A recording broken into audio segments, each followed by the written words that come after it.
Hi friends, మీకు ఈ video నచ్చినట్లయితే ఈ వీడియోని లైక్ చేయండి, సబ్స్క్రైబ్ చేయండి.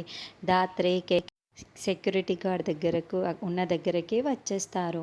అక్కడ సత్యప్రసాద్ ఆల్రెడీ వీళ్ళ కోసమే వెయిట్ చేస్తూ ఉంటాడు. లోపలికి వెళ్ళలేకపోయావా షర్మిల? ఠాకూర్ గారు మీకు పర్మిషన్ ఇవ్వలేరు కదా, నాకెప్పుడో తెలుసు.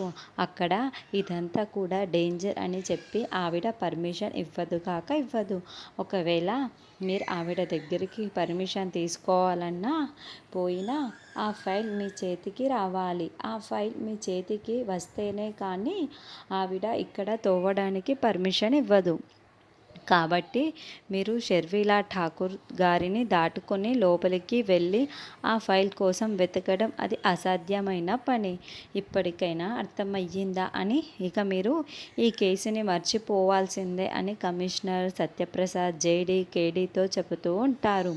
తర్వాత కేదార్ జేడీతో దాత్రి ఇప్పుడు షర్మిలా ఠాకూర్ గారిని మనం కాదని ఇక్కడికి లోపలికి వెళ్ళి వెతకలేం కదా, ఎలా దాత్రి అని అడుగుతూ బాధపడుతూ ఉంటాడు.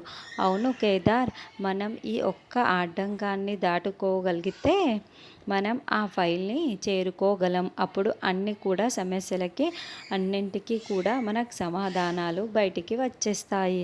ఆవిడని దాటుకొని లోపలికి ఎలా వెళ్ళాలో, ఆవిడ్ని ఎలా ఒప్పించి తవ్వటానికి మనం అనుమతి తీసుకోవాలో అర్థం కావటం లేదు అని దాత్రి కూడా ఆలోచిస్తూ ఉంటుంది. మరి ఏదైనా ప్లాన్ చేసి లోపలికి తవ్వడానికి వెళ్తారా, ఏం చేస్తారు అన్నది నెక్స్ట్ ఎపిసోడ్లో చూద్దాం.